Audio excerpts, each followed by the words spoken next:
Hey gang, we got 12 Denali, GMC Envoy Denali, GMC Acadia Denali with the problem as such.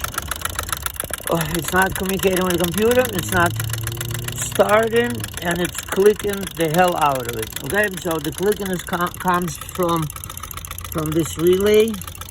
This relay is controlled by the computer. Opa, all right.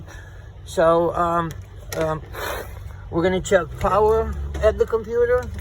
Power is good. The second power is good, and we're gonna check the ground at the computer just to see what's causing this problem. And the ground is good. Okay, so that clicking is actually coming from the computer. The computer needs to be replaced.